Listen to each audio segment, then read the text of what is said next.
পাপী মনে মনে চিন্তা করছে, আমি কেমন করে রাধারানীকে কাছে পাবো।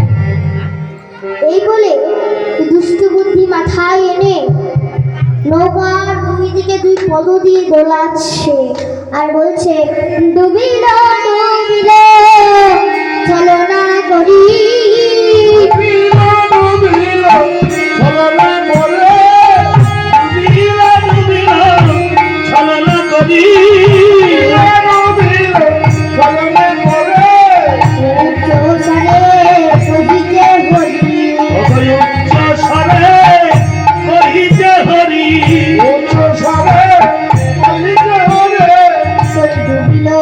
ডুবিল